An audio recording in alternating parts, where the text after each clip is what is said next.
Students, आज के इस वीडियो लेक्चर में हम लोग कोऑर्डिनेट ज्योमेट्री के एक्सरसाइज 7.2 से क्वेश्चन नंबर 1 करेंगे।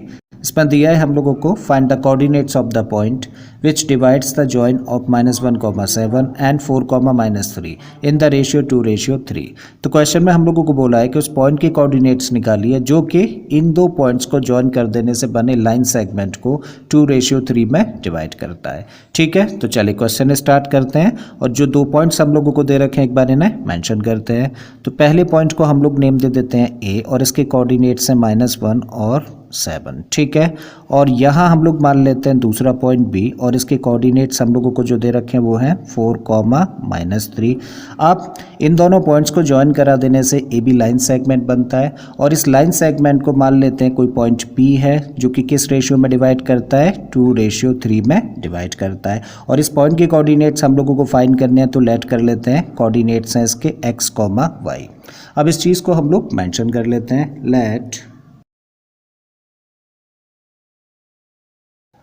लेट पॉइंट P जिसके की कोऑर्डिनेट्स हम लोगों ने लेट करें x, y divides the join of point A and B in ratio 2:3। ठीक है, तो मान लिया कि ये पॉइंट P इस लाइन सेगमेंट ए बी को 2:3 में डिवाइड करता है और इसके कोऑर्डिनेट्स हैं x, y। तो क्या फाइंड करना है हम लोगों को, x और y की वैल्यू फाइंड करनी है। ठीक है, अब जब भी कभी इस तरह के क्वेश्चंस होंगे, ठीक है, जहाँ पे हम लोगों को एक लाइन सेगमेंट दे रखा होगा और ये लाइन सेगमेंट किसी भी एक पॉइंट के द्वारा एक रेशियो में डिवाइड हो रखा होगा, तब ऐसे केस में हम लोग एक पॉइंट के कोऑर्डिनेट्स को तो x1, y1 कंसिडर कर लेते हैं और दूसरे पॉइंट के कोऑर्डिनेट्स को x2, y2 कंसिडर करते हैं और इस रेशियो को हम लोग एक को तो हम लोग m1 कंसीडर करते हैं और दूसरे को m2 नेम दे देते हैं और सेक्शन फॉर्मूला लगा देते हैं। ठीक है, सो नाउ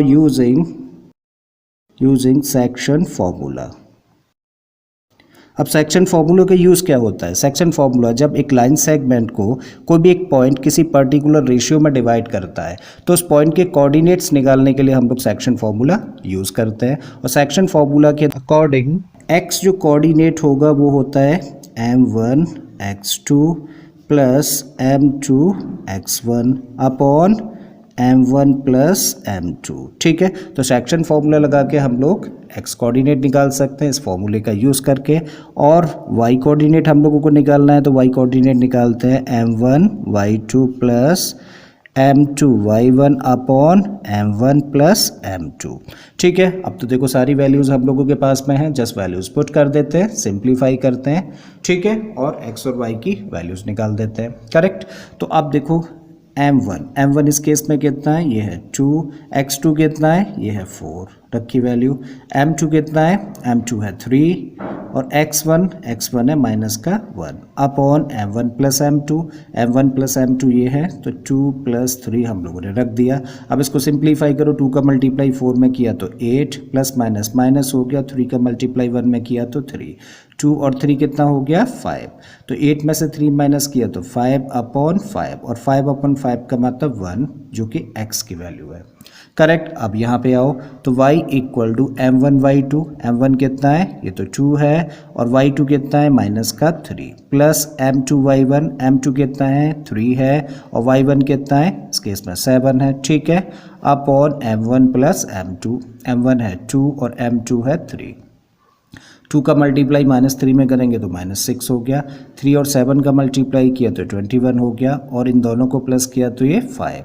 अब -6 + 21 ये हो गया प्लस का 15 अपॉन 5। ठीक है, सो 15 को 5 से डिवाइड करोगे तो 3 आ गया, तो y की वैल्यू निकल आती है यहाँ से 3। तो x की वैल्यू हम लोगों ने निकाली कितनी 1 और y की वैल्यू है 3 जो कि किसके कोऑर्डिनेट्स हैं, इस पॉइंट P के कोऑर्डिनेट्स हैं और यही तो हम लोगों को निकालना था। ठीक है, तो मेंशन कर देते हैं therefore the required